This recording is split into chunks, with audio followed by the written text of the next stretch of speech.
Welcome to the guide Exile Kappa. The Marauder Juggernaut Uber Farmer is the one I've selected for 3.6. There are going to be a whole chunk of pros and cons to this build.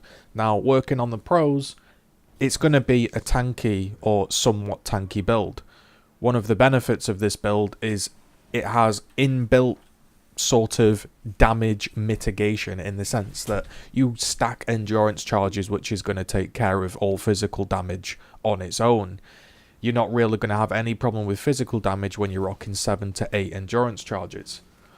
The build is in essence very simple to build. There's nothing complicated, there's no mechanics that you need to work on or anything too crazy.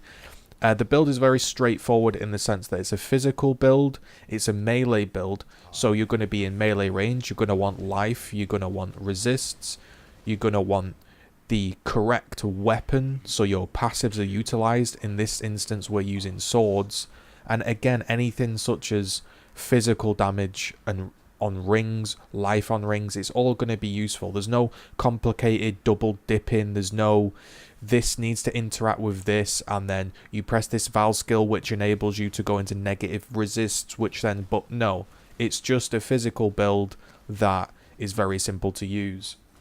The build has also some slight improvement since our last sort of iteration in 3.0. This build is actually much better at mapping than my Juggernaut Earthquake. This can transform into a Reeve based build with multi-strike and crit and power charges, and although not the most sort of death-defying DPS you're ever going to see, it's not the quickest build. It does have potential to map, or at least it might be slow, but it doesn't feel cumbersome. The damage feels consistent due to the way Reeve works. Val Reeve gives it a huge AoE mixed with increased AoE as well. The build actually, doesn't feel painful to map, so if you do get bored of Uberlabbing, you can do some maps alongside without really hating yourself. Again, the upgrades are going to be simple, and the upgrades are going to come sort of fast and soon, because you'll be making currency for this build or your main build via farming the lab or running the odd maps if you're bored. So again, simple to build, tanky, cheap. Each piece of gear I purchased and I'm wearing right now to farm the lab costs less than 3C. There is a video on my YouTube channel showing you how I bought the gear if you're interested. Also, it is a Juggernaut, and recently there have been a few more Juggernaut builds that have come out, such as Juggernaut Herald of Agony, Juggernaut Dual Nebulock, which is good for delving. There are a variety of Juggernaut builds, Righteous Fire, and so if you really despise leveling and you want to play this build, level it up, make your currency, and then respec into a new build, that is an option as well. Now, there are some cons, obviously. This is a budget build. It does have some weaknesses and some flaws. It is not the best all-rounder. You are probably not going to blitz maps at 200 million XP an hour. You're not going to shatter the whole screen and you know, elementalist proc and, you know, kill everything with heralds. It is a melee build. You are put in danger. It's not the fastest mapper, and there are some times in Uberlab where it does become dangerous, which you will see in the end of this run. Juggernaut for me typically has been the absolute brain dead build, where you can just go AFK, you can chat in Discord, you can chill on stream, or you know, you can just watch something whilst you're playing this. And it takes the stress of, oh, I need to dodge this trap, oh, I need to, you know, dodge this attack. You can just face roll everything. However, for this build, I've gone a slightly different variant in the sense that I've gone crit Blade Flurry, and I've got a lot of multi. I've got a pacifism duel, which we'll talk about in the gearing section, but for the most part, we're a crit build, and we'd only have 5.2k life. Typically, my Juggernaut-based builds have about 7k life. Now, I do feel I have way too much damage for the lab, and I am feeling somewhat occasionally unsafe, such as a charge Ellie day. I haven't died, because you know, you play it okay. As long as if you're pressing your health pot, you'll leech back up. You don't really get one shot. But there is the option to go ahead and spec out of some of the crit nodes, some of the multi nodes, and take the entire Scion life wheel, which I have not done. So if I was to take the entire Scion life wheel, I think I'd be comfortably 6-7k HP, and you might lose some damage, but it doesn't really matter in the grand scheme of things, because as long as if you can make your way through the Uber Lab, you will be fine. So there are some tweaks that you can make yourself. It just depends on your playstyle. If you want to ignore traps, one-shot Azaro, but maybe sometimes you have to dodge, then play this.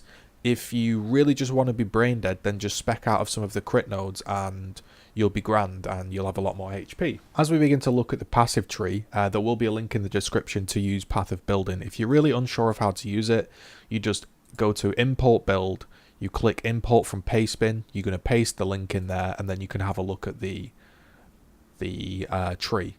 Now this is a tree from a forum guide, and I've had a look. It was from a 3.1 forum guide, but the tree holds up and there aren't really any changes needed to it.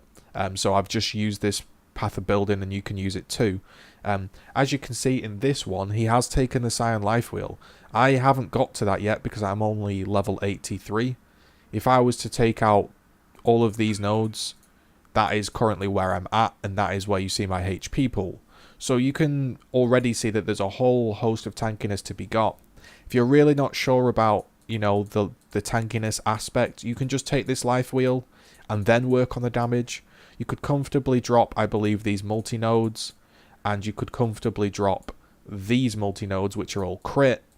I mean, if you're really, really feeling unsafe, you could just completely spec out of crit, and you could just go Resolute Technique. You could just get the whole life wheel. You could get more endurance charges, more life, more defensive builds, such as, you know, you could get Soul of Steel. You could path down to Soul of Steel. You could get that way. That's going to give you 14% more armor. It's going to give you res. It's going to give you 4 flat fizz reduction. It's going to give you more res, which makes gearing easier.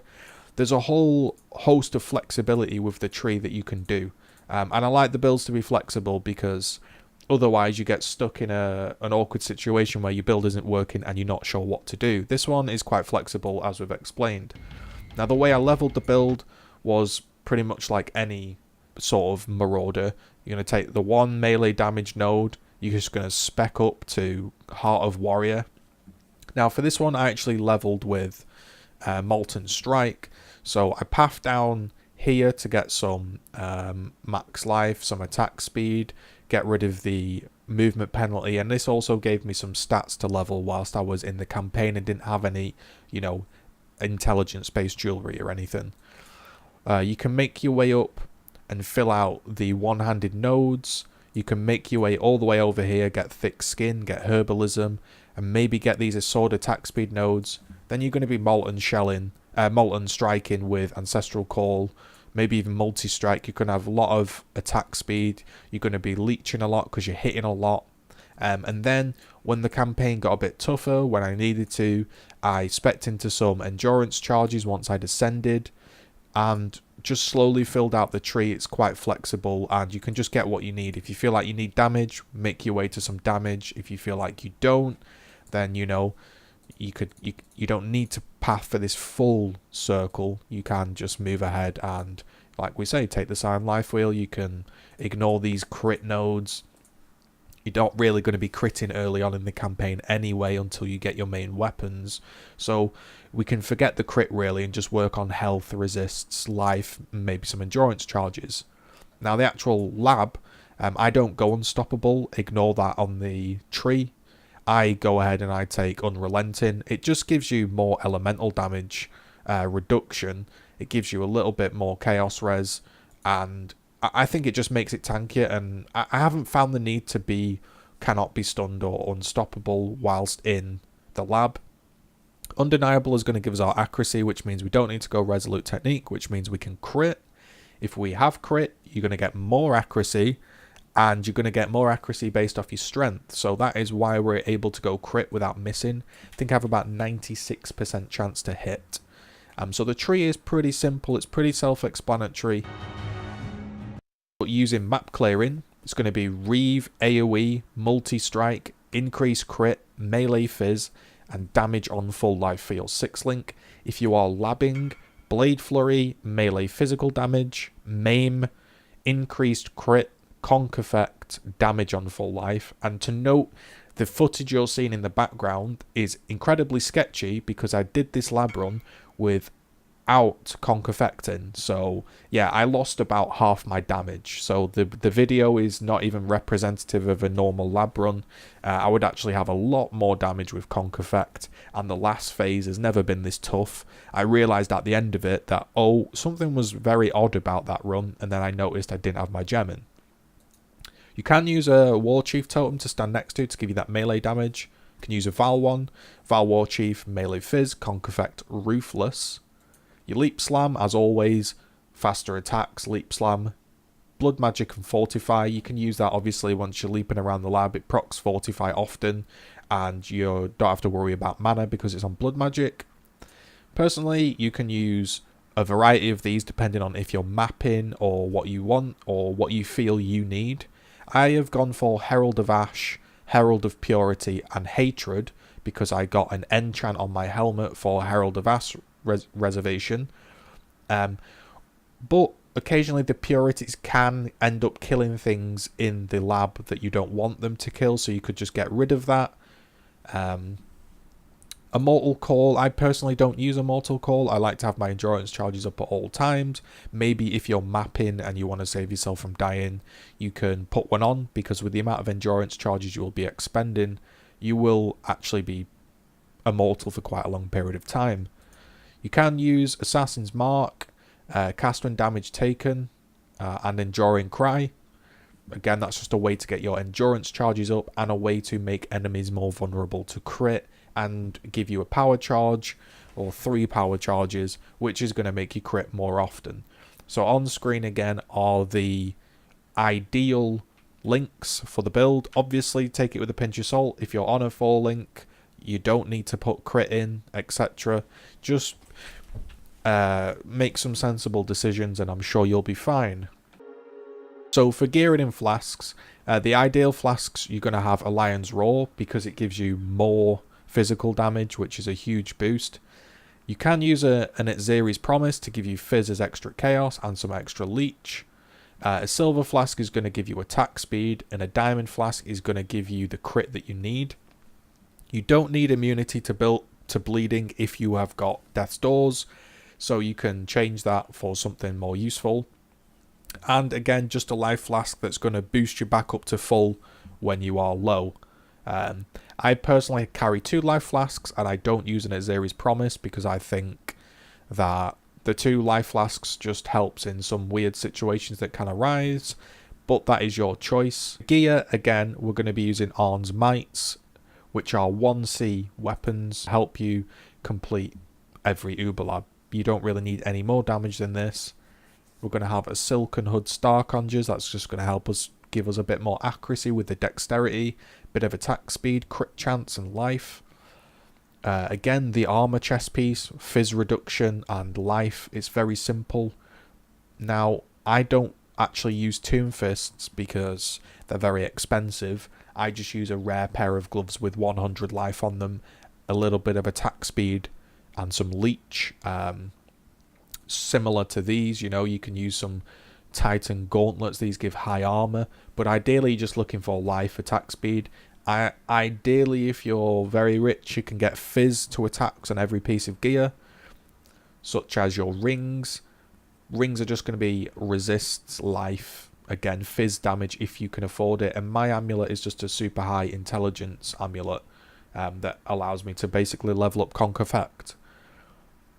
Everything is included in the items, and examples of duels are going to be, again, physical damage with swords, attack speed with a sword, attack speed when dual wielding, attack speed with one-handed weapons, multi. You could get some resistances to help you with filling out your gear or to make gearing cheap. Maybe you find a resist on a duel, which means you don't need it on a pair of gloves, which means instead of spending 5C on a pair of gloves, you can spend 2C, and with those extra 3C, you can afford a Lion's Roar. So there's plenty of wheeling and dealing to be done, as my boy Lord Sugar would say. So for tips and conclusions, we will just generally speak about a few things that may be useful. When I was leveling this build, there were a few, I guess, spikes of power and a few weaknesses. Early on, I felt no weakness playing melee, and especially once I got Ancestral Call and Molten Strike going, I felt really strong. And I felt pretty strong up until I sort of was upgrading my gear through vendors up until about Act 5, Act 6. I was just putting on a couple of swords, alching them, maybe I was finding a couple. Around about Act 6 onwards, it did become a little bit more difficult. The reason is it's quite hard to find a useful melee weapon when you're fresh out of a league. If you've got a couple of Chaos Orbs, then by this point you might be able to buy some upgrades, which would be great.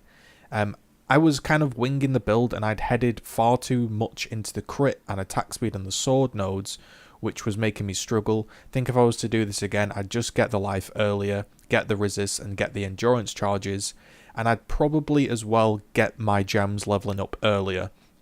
Head over to Act 3, complete the quests in the library, or wait for Act 6, get your colours sorted and get your gems leveling. I made the mistake of not leveling my gems because I didn't have the sockets or the chromes to sort the colours out. Then when I was ready to do the Uber Lab, all my gems were super low level and it just made things awkward.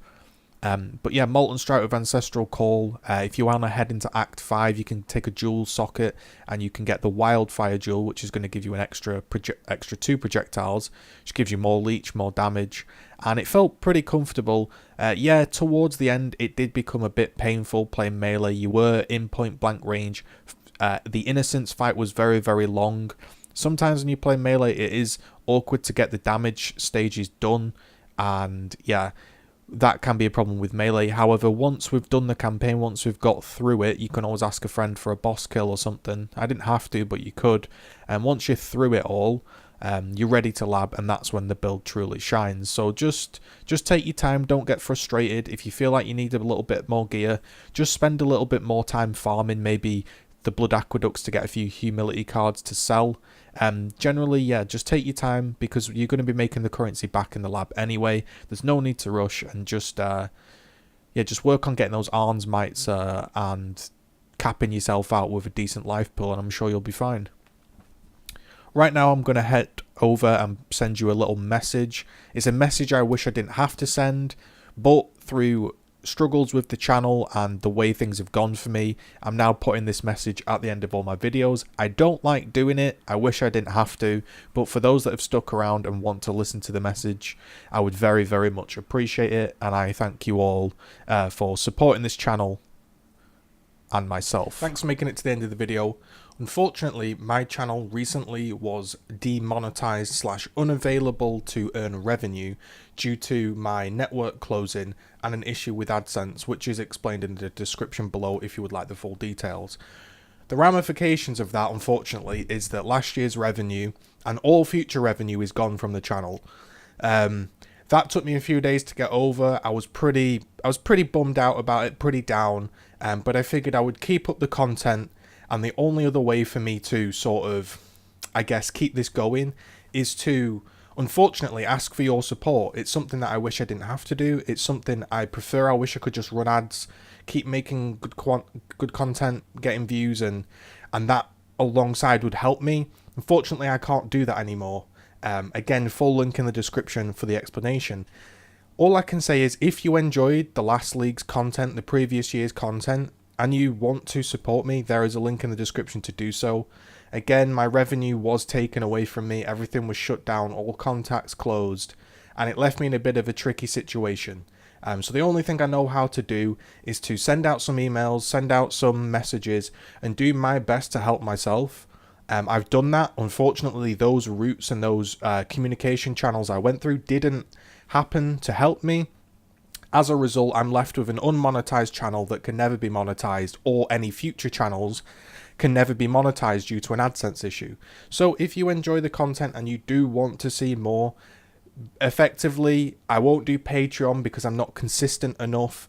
I won't do these subscription-based things because, again, I'm not consistent enough. But if you enjoyed the previous league's work and you want to, chuck $1 in there, and keep me motivated and re-earn what I lost last year, that would be more than appreciated. And honestly, I wouldn't be able to say how much it's appreciated because it just makes such a difference knowing people out there want to see the work and then been rewarded for it, which normally I would have been through my ads and my year's revenue, but it's just gone. Again, huge video in the description, but all I can say is if you're enjoying the content, keep thumbsing up, keep commenting, and support if you want. That's all I can say. Thanks.